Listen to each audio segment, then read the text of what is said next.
Hello everyone and welcome back. This is section 3 of this course. This is going to be a very special section because we're going to talk about how you can take data that you have and find specific things, find some insight, and just how to get around working with data with Python, which is very useful because this can be further scaled into going into machine learning and all those types of data analysis.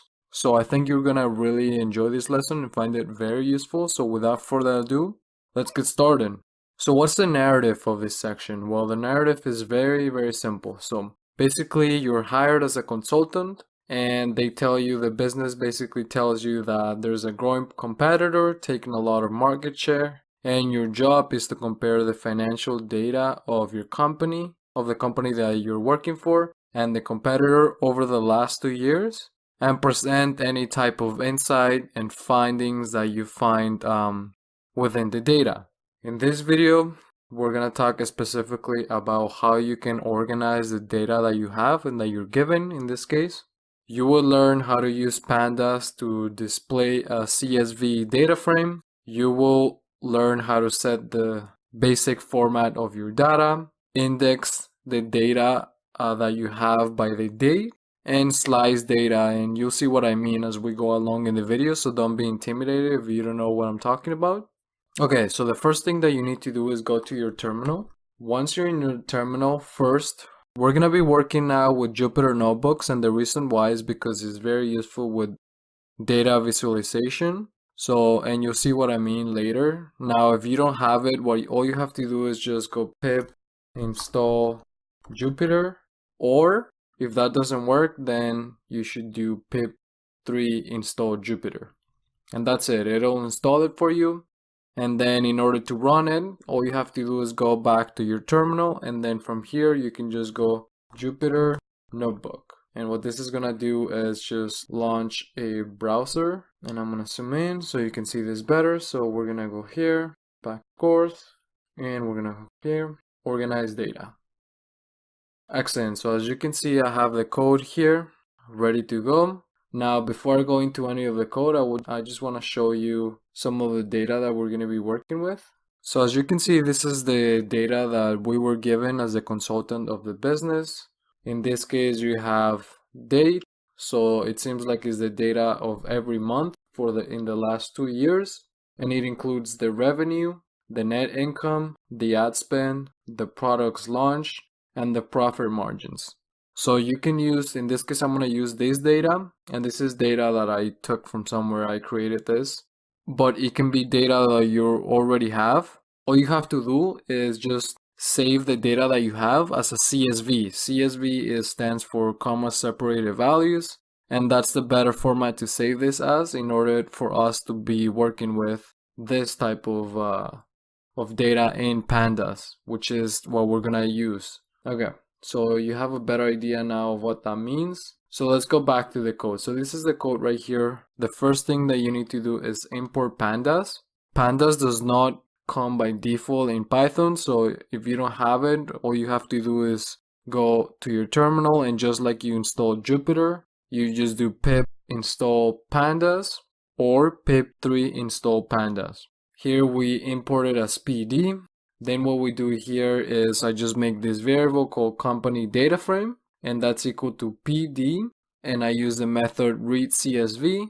I specify the name of the CSV file. Now in this case, because I'm working in the same directory, I just have to say the name of the file because it's in the same folder. If not, you might have to specify the full path. After that, I just wanted to rename the different categories, so I just put the name of each one. So I have date, revenue, net income, ad spend, products launch, profit margins, and I got rid of the original because it was giving me trouble. So that's why you see here header 0. That means I just got rid of the header and I manually enter the header myself. Now what I have here next is I just have this variable called format, and inside here I have the format that I want the date to have. So year, month, and date. So that's pretty straightforward. Now this by itself is useless. What we have to do is apply this. So how do we apply that? Well, Once we have, we're gonna redefine. So we're gonna slice the data frame. In this case, we just want, when you slice it like this, it's just gonna give you one of the columns. So in this case is the date. So it's gonna give us the date column, and we're gonna say PD, so transform this data frame to data time format. Why do we want that? Because by default this is not gonna be in a data time format, and that's the type of format that we need in order to slice and apply different operations to the data. So inside of here, we just specify that we want this column date, and the format that we want for the date is gonna be format equals format, because that's the name of the variable here. So what that's gonna do is just turn the original date into a Python date format, and that's very useful. Now lastly, here what I have is just set the index of the data. So if I don't have index, you'll see what this looks like. So I'm gonna run this. So as you can see, you have all the different categories at the same level, but there's no index. We want to set the index to the date so that we can access any given category based on the date. So how do we do that? Well, we set the date as the index, and that's very simple. We'll just do company data frame, and we'll use the method set index, and then specify here date, the column, and in place equals true. That's just so that it shows up. So if I run that, you see the difference now. The date is the index. Now next, what else can we do? Well, we can slice our data, and what that basically means is just get the specific parts of the data. So in this case, I have a list within a list, and here you can specify all the different columns that you want. So I have revenue and ad spend, but I could add another column or just get rid of one. So for example, like I showed you before, I could get rid of one. Actually, here, I'll show you here below. I have it.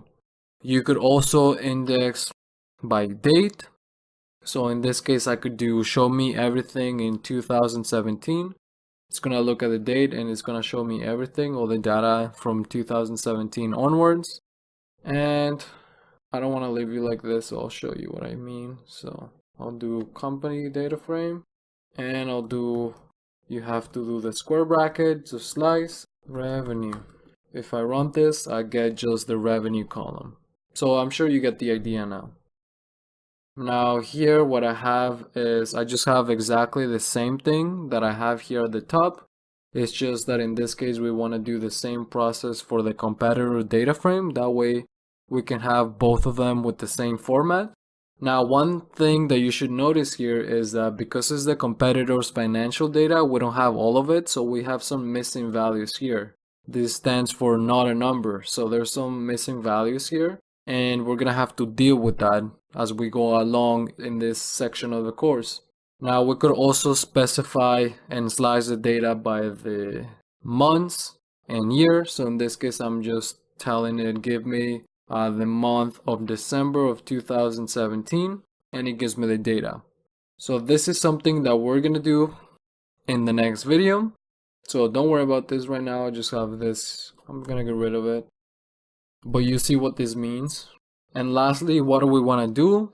Well, what we want to do is we want to have the data frame that we've made with the changes that we made. So the format, the date, all that stuff, we want that to be saved so we can use it again in the next couple videos. And how do we do that? Well, we use the toCSV method, and what that's going to do is it's going to allow us to save the changes, this data frame, the way that we, after it was modified, to another CSV file. So in this case, I just put the name of the new CSV file. It's gonna be full competitor data and full company data.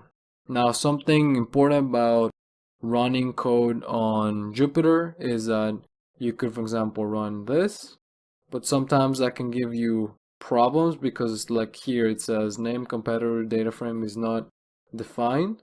So oftentimes what you have to do is cell run all, and that just runs all of them in order, because just like Python, it's gonna start from the bottom. So if you run something here but you haven't run the bottom, then you can have problems. So I recommend, if you have any problems or anything like that, that you do cell run all, and that's going to run them all in order. So that's very useful. So if we go back to the folder, you could see that after you run the code, you have the file here, in this case, that we've created with the different changes that we made to the data. So in this case, we have full competitor data and full company data. We're going to use that data in future videos, and we're going to further modify it. So that's it pretty much for this video. I hope you enjoy this.